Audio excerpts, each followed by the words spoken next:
Bonjour à tous, bienvenue sur la chaîne de Plancton Curieux. Comme toutes les semaines, on se fait la revue du portefeuille crypto, ce que j'ai fait, comment ça s'est passé, et globalement comment s'est comporté le marché. On ira voir bien évidemment ensemble quels sont les cryptos sur lesquels on a envie d'investir prochainement. Donc déjà sur la semaine, on voit que la map est globalement stable, un peu de rouge, un peu de vert. On a Caspa qui sort de nulle part et qui nous fait un x2 sur le semaine et presque un x3 sur le mois, donc c'est assez incroyable. Il y a la vidéo, me semble-t-il, qu'on a fait il y a déjà plusieurs semaines, voire plusieurs mois. Si le contenu vous intéresse, bien évidemment, un projet qui a déjà fait un x2 ou un x3, je ne vais pas m'y intéresser pour le moment, je ne vais pas investir dedans.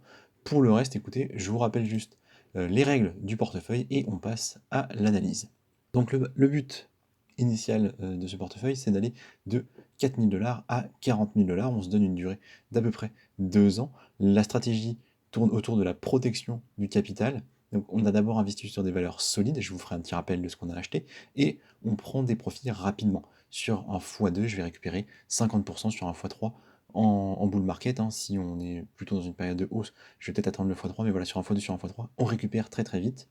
Et je me permets d'investir du coup en 3 étapes différentes. Pour le moment, on a investi 1200, on a récupéré 200 dessus déjà. Il y a 2 autres phases qui vont venir quand j'aurai des opportunités intéressantes. Je vous partage ça au quotidien quand j'achète et quand je vends. Et je me permets d'ajouter 100 $ par mois. En plus, au niveau des cryptos qu'on a achetés, eh bien, il y a les 10 premières qu'on avait choisies dès le début. Donc Bitcoin, Ethereum, Matic, BNB, Link, Stacks, Litecoin, Quant, Phantom et GRT. Donc au niveau du portefeuille, pour le moment, il y a l'Excel que je vous fournirai quand il sera bien complété. Pour le moment, ce n'est pas le cas. Donc on a du coup 250 en BTC, 150 en ETH et 100 dans chacune des autres lignes, en sachant qu'on a pris des profits il y a déjà un moment sur Stacks et sur Quant où on a récupéré les 100 $ investis. Pas grand chose de plus à dire ici, on n'a pas fait d'achat ni de vente, donc on va pas passer plus de temps sur cette page-là, et on va tout de suite aller voir ce qui s'est passé globalement cette semaine. Donc on voit que là, au niveau de l'euro par rapport au dollar, on est toujours en hausse, ce qui est censé être favorable au marché actions et au marché crypto. SP500 dans le vert est plutôt une sympathique hausse, donc toujours ça favorable plutôt au marché crypto. Nasdaq, c'est la même chose. Les valeurs asiatiques plutôt dans le vert également, donc en somme pour le moment une bonne semaine. Au niveau du coup de la dominance de BTC en pourcentage ici, on le voit, on est en train de saturer autour de la zone des 50% sur laquelle on avait rebondi ici en juin 2022, donc il est assez probable que là on arrive sur un plateau et qu'on redescende, c'est ce que tout le monde anticipe, de convertir du coup ces bitcoins en altcoins, d'aller acheter des altcoins qui n'auraient pas trop performé dans les prochaines semaines en vue d'une potentielle altcoin season sur la fin d'année 2023. On voit ici d'ailleurs ici au niveau du RSI, alors je ne sais pas à quel point c'est fiable sur ce genre de graphique, qu'il est effectivement largement en surachat. Au niveau de Ethereum sur BTC, du coup, on voit que, évidemment, à l'inverse de ce qu'on a pu observer sur la dominance, on est en train de stabiliser et d'aller plutôt dans l'autre sens, donc à suivre dans les prochaines semaines. Au niveau du coup de Bitcoin, on n'a quasiment pas bougé en fait. Si on va un peu plus près, on voit qu'en fait il s'est quasiment rien passé depuis 2 semaines. Donc moi mon scénario c'est toujours d'attendre qu'il redescende sur les à peu près 25 000 pour commencer à racheter des altcoins, etc. À voir si c'est ce qu'il va faire, c'est ce à quoi je m'attends. Et pour le moment, écoutez, il me donne ni raison ni tort, il fait juste rien. On continue avec Ethereum qui n'a pas bougé énormément non plus. Donc pour le moment, ça ne nous intéresse pas. Au niveau du coup de BNB, là on est plutôt en baisse. Donc BNB, nous on en a acheté à 290 sur le milieu de cette zone-là, verte, qu'on avait sélectionnée il y a déjà un moment, qu'on va étendre d'ailleurs. On va en profiter ici pour rallonger tout ça. Et du coup, écoutez, on l'attend sur la zone bleue, autour des 250, 240 si jamais il y va, ce qui n'est absolument pas certain. Matic, pareil, on attend une baisse, mais ça pourrait être un token qu'on rachèterait. Pour une raison toute simple, c'est que Matic, je pense que c'est un très très bon projet, que j'en ai eu à 1 $, donc il y a 3 semaines, un mois quand il était descendu ici, et s'il va en dessous, je pense que j'en rachèterai parce que je suis plutôt bullish sur Matic à long terme. Link, Link il fait pas grand chose, il tourne toujours autour de 7 $. Donc s'il retourne vers les 5, on en rachètera, pour le moment rien à dire, on continue. Au niveau de Stacks du coup, Stacks, on aurait dû prendre du coup des profits ici, c'est ce que le graphique nous dit. On l'avait potentiellement anticipé, on ne l'a absolument pas fait. Alors on a pris nos premiers profits déjà ici, il y a bien longtemps, Mais on aurait pu tout vendre ici pour racheter plus bas parce que clairement, la baisse est importante, hein, si on regarde ensemble. Si on avait vendu par exemple à 1,20, ce qui était accessible, à 1,23, on avait déjà 30% effectivement. Et il est probable qu'il redescende au moins jusqu'ici au 0,72. Auquel cas, ça peut commencer à être intéressant d'investir dessus. Mais il y a d'autres projets crypto, donc c'est pas forcément sur celui-ci que je me tournerai tout de suite. Litecoin, donc Litecoin, on attend le halving qui va être cet été. Il n'a pas fait grand-chose, hein, cette semaine, on peut le voir ici. C'est quand même quelque chose d'assez stable, plutôt dans le rouge. On rachèterait s'il retourne ici sur les zones dans lesquelles il était il y a un mois, 3 semaines, un mois, ouais, autour des 60, 70. Ici, on rachèterait. Quand, pareil, quand en fait on achète sur la zone bleue, on revend sur la zone jaune. Donc autour de 100 $, ça nous intéresse. Et si on arrive autour de 200, on vend. Pour le moment, il ne se passe pas grand-chose. Plutôt une tendance baissière depuis fin janvier. Au niveau de Fantôme, on en a acheté Fantôme à 35, hein, sur cette bougie-là. Pareil, hein, on attend que ça redescende. Donc si Bitcoin retourne à 25 par exemple, je peux espérer qu'il retourne ici autour de peut-être 30, de 25, de 20. Et c'est à ce moment-là que j'en achèterai.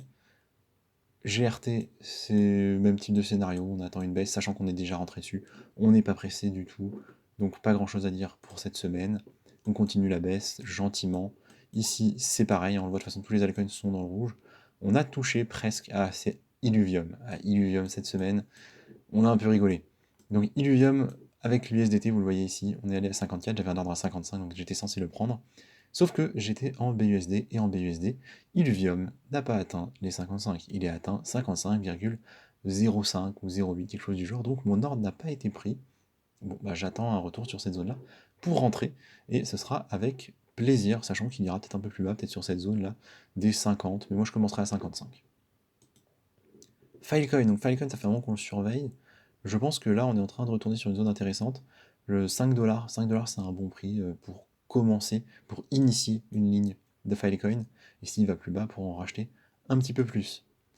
Cosmos. Cosmos, on aime bien. On est à 11 $, donc je vous l'ai déjà dit la semaine dernière, je trouve ça encore un poil cher. J'attends qu'il retourne vers les 10. Et là, je commence à m'y intéresser très sérieusement. Casper, c'est un peu comme Cosmos, j'attends qu'il redescende. Clairement, je le trouve un peu trop cher pour le moment. Moi, ma zone d'achat, c'est pas avant 0,031. Dot, j'attends aussi une petite correction, même si on est un poids dans le vert ici. Vous voyez, pas avant 5,5 $ à mon avis, voire plus bas. Pour le moment, je pense qu'on va être sur une période de baisse, pas forcément très forte, mais de baisse. Et donc, je vais attendre qu'on essaye d'aller sur des zones vraiment de rechargement intéressantes avant d'acheter pas mal d'altcoins en vue d'une altcoin saison qui arrivera sûrement dans les prochaines semaines, prochains mois. Loopring, on attend un repli aussi, hein, c'est ce que je veux dire sur la plupart des projets crypto, parce qu'en fait on veut retourner ici là où on était il y a 3 semaines, donc en dessous de 30 centimes concrètement.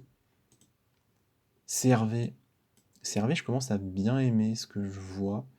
Je réfléchis, CRV. 1 $, c'est pas inintéressant, là on est à 0,9. C'est plus bas que la semaine dernière où ça m'intéressait déjà. Peut-être CRV. Je vais y réfléchir dans la semaine, je vais voir ce que je fais. C'est peut-être pas bête d'initier une ligne. Là, on voit qu'on a un prix intéressant autour de 0,83, mais même 0,9, c'est pas forcément mauvais. À suivre, CRV. Aken, donc là, on est dans la... Oh, le double top. Alors là, vous le voyez bien, je pense. Aken, c'est donc IA.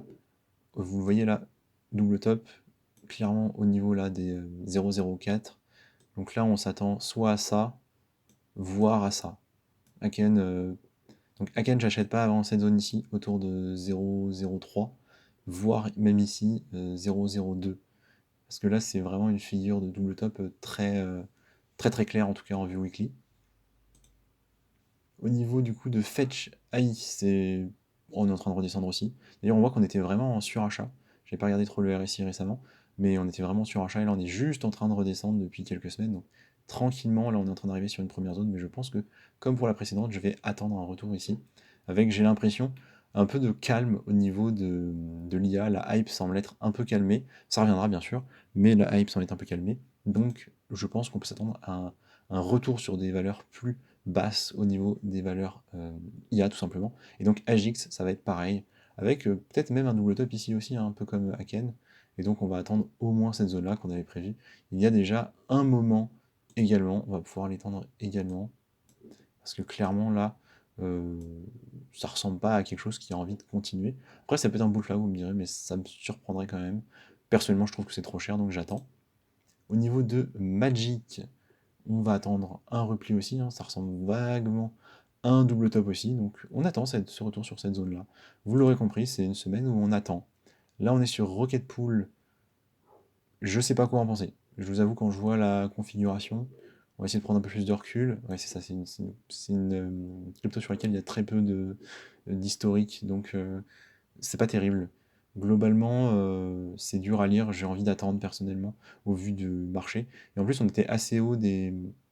Pardon, on était assez près des tops, donc j'ai envie d'attendre moi pour le moment sur Rocket Pool. XRD, c'est juste quelque chose qu'on surveille, mais globalement, la courbe est dégueulasse, disons-le, c'est dégueulasse. Donc on attend de voir où est-ce que ça va vraiment se stabiliser. Il est probable que là, on approche des cours de stabilisation et qu'on puisse en réacheter plus tard, hein. Radix, c'est pas mauvais. Possible, mais pour le moment, j'ai pas envie d'entrer dedans. Et enfin, Render Token, du coup, qu'on a étudié il y a un moment. Bah, écoutez, je vois un petit repli là jusqu'à ma zone prévue, hein. J'ai l'impression qu'on va pouvoir gentiment y aller. Donc c'est en dessous des 1 $, donc tranquillement, on a l'air d'y aller. Alors c'est soit effectivement une figure de retournement, soit un bull flag. Il n'est pas impossible de penser que ce soit un bull flag. Franchement, j'attends. Pour le moment, j'attends. Je sais pas quoi en penser de plus. J'ai pas vu Arbitrum dans ma liste, donc on va aller regarder ça ensemble. Arbitrum USDT. Et oui, moi j'attends toujours un retour très très bas sur Arbitrum. On va cacher mon petit dessin. Ouais, il est allé jusqu'à 1,12, donc pour le moment, c'est stable, autour de 1,20 à peu près. J'attends, moi, comme vous le savez, quelque chose ici autour de 0,70. Donc voilà, c'est tout ce que j'avais à vous dire pour aujourd'hui. Vous l'aurez compris, essentiellement, pas d'achat ni de vente. Simplement, j'attends des retours sur des zones intéressantes au niveau des altcoins, en préparation d'une altcoin saison qui devrait arriver dans les semaines, les mois à venir, hein. Il n'y a pas vraiment d'urgence à mon avis. On peut attendre des plus bas et recharger lourdement à mon avis quand ce sera le bon moment pour profiter d'une hausse plus tard. C'est tout ce que je voulais vous dire, merci de m'avoir écouté et je vous dis à la prochaine.